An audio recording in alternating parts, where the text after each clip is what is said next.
राम राम मंडळी, स्वागत आहे तुमचं आपल्या नवीन ब्लॉगमध्ये. तर बाबांनो, आपल्या पेजला तुम्ही फॉलो केलं नसेल तर फॉलो करा. खूप दिवस झाले म्हणलं कुठं बाहेर गेलो नाही, म्हणलं आता बाहेर गेलंच पाहिजे.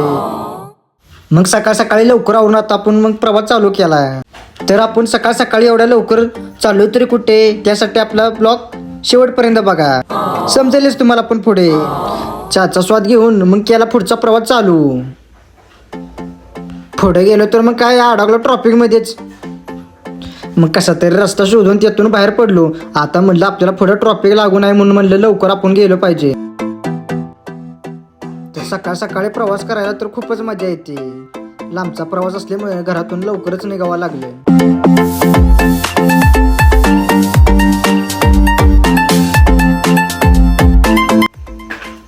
तर भावानो, हा टोल नाका कोणता आहे तुम्ही कमेंटमध्ये नक्की सांगा.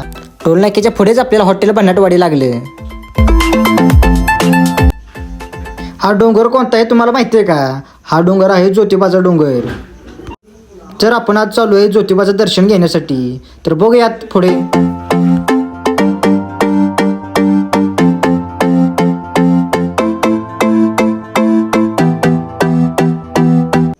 फायनली आपण आता पोचलो पायथ्याशी.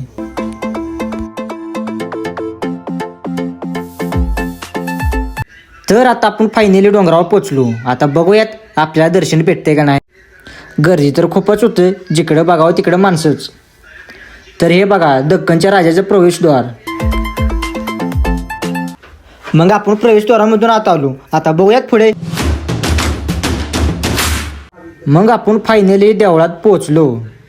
गर्दी तर खूपच आहे. आता बघूयात आपल्याला दर्शन भेटते का नाही नक्की.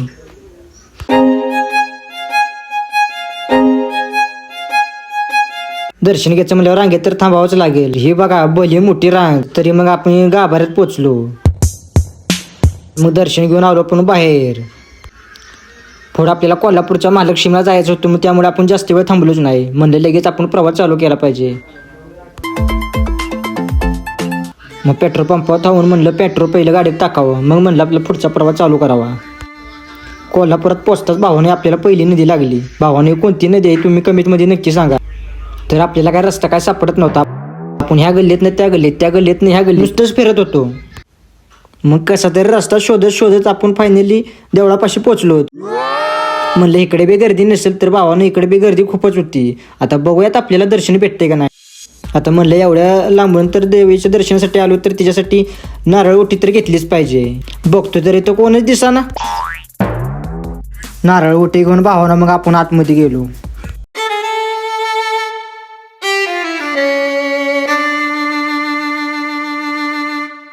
देवळामध्ये खूपच गर्दी आहे. तर आतमध्ये येताच देवीचं आपल्याला पहिलेच दर्शन झालं. देवीचं फोटो भावानं खूपच छान आहे इथे. मग आपण तरी कसं तरी रस्ता शोधत म्हणलं आता कोणत्या बाजून आज जायचं हे शोधलं तर पाहिजे. सगळे चालले तिकडं, आपण त्यांच्या मागात चाललोय. आतमध्ये कोणत्या बाजूनं जायचं हेच नक्की समजत नव्हतं, नुसती गर्दी. मंदिराचं काम चालू आहे वाटतंय. तर मंदिरात येऊन आपलं मन प्रसन्न झालं. दर्शन घेण्यासाठी तर खूपच रांग मोठी होती. म्हणलं आता ह्यातून कसं तरी रस्ता शोधत आतमध्ये गेलंच पाहिजे. मग कसं तरी आतमध्ये पोचलोच गाभाऱ्यामध्ये. तर भावानं, तुम्हाला देवीचा इथून चेहरा दिसला का नाही तू कमेंटमध्ये नक्की सांगा.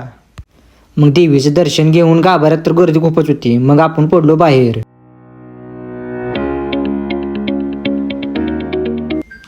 दर्शन घेण्यासाठी खूपच मोठी रांग होती. त्यातून आपण दर्शन घेऊन आता बाहेर आलो. म्हणलं आता लवकर बाहेर गेलं पाहिजे.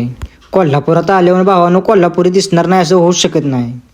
मग भावानं खूपच भूक लागली होती. म्हणलं काहीतरी पोटात घातलंच पाहिजे. मग म्हटलं कोल्हापूर आलो तर कोल्हापूरची मिसळ खाऊनच बघू. कोल्हापूरची मिसळ म्हणली एकच नंबर.